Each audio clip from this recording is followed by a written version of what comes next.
Bertempat di Hotel Swiss Belcourt Kota Bogor tanggal 9 sampai 10 Oktober 2023, BIMTEK Aplikasi Rencana Kegiatan dan Anggaran Sekolah atau ARKAS versi 4.7 dan SIP BPMU 2023 untuk operator dan bendahara sekolah diselenggarakan oleh MKKS SMK KCD Wilayah 1 Kabupaten Bogor. ARKAS versi 4.7 merupakan sistem informasi yang memfasilitasi perencanaan, penganggaran, pelaksanaan, dan penatausahaan serta pertanggungjawaban dana bantuan operasional sekolah atau BOS.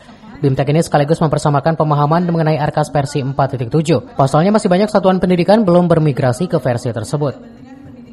Saat ditemui usai penutupan BIMTEK ARKAS, Ketua MKKS SMK KCD Wilayah 1 mengatakan pengelolaan laporan dana BOS sangat penting dipahami oleh para operator dan juga bendahara yang mengacu terhadap Permendikbud nomor 63 tahun 2022 tentang petunjuk teknis dana BOS tahun 2023 dan Permendikbud nomor 18 tahun 2022 tentang pengadaan barang dan jasa oleh satuan pendidikan, agar penyelenggaraan barang dan jasa di satuan pendidikan menggunakan aplikasi yang sudah ditetapkan menurut aturan tersebut.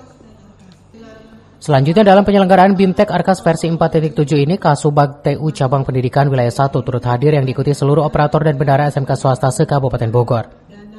Ya, BIMTEK 4.7 ya, 4.7 ARKAS ya, itu kan memang karena memang penyusunan ARKAS itu untuk laporan BOS, kemudian untuk perencanaan BOS, pelaksanaan BOS itu penting karena aplikasi ini selalu baru. Kalau kita teman-teman operator, apalagi operator yang baru-baru itu kalau nggak kita adakan BIMTEK, kami khawatir nanti pada saat penyusunan ARKAS salah, tentunya kan risikonya sekarang ini BOS tidak cair. Ya, kalau BOS tidak cair, nyawanya sekolah itu, kalau sekolah swasta itu kalau yang mengandalkan dana BOS saja, itu wassalam nanti sekolah itu. Jadi kita tidak mau ambil risiko di Kabupaten Bogor itu ada sekolah yang dana BOS sangat cair.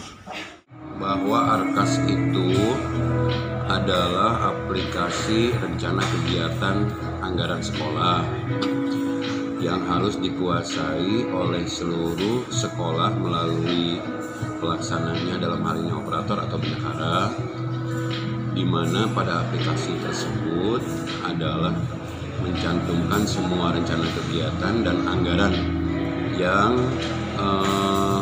bersumber dari BOS maupun BOP. Sementara itu, salah satu peserta BIMTEK ARKAS versi 4.7 mengatakan sangat bermanfaat mengikuti perkembangan ARKAS. Pasalnya di sekolahnya tersebut masih menggunakan versi lama dan berterima kasih terhadap MKKS SMK yang telah menyelenggarakan BIMTEK ini. Ya, saya mewakili teman-teman dari operator atau bendahara BOSP, operator ARKAS, ucapkan terima kasih kepada MKKS SMK Kabupaten Bogor yang sudah melaksanakan kegiatan BIMTEK ini. Mudah-mudahan kegiatan seperti ini bisa kita laksanakan di lain-lain waktu, karena ilmu pengetahuan mengenai ARKAS ini pasti terus berkembang secara teknologi. Diharapkan dengan adanya kegiatan ini, pemahaman peserta mengenai aplikasi ARKAS versi 4.7 dapat langsung bermigrasi ke versi terbaru. Jumlah satuan pendidikan yang menggunakan aplikasi SIP meningkat. Dari Tanah Sareal, Kota Bogor, Iman Abdurrahman melaporkan.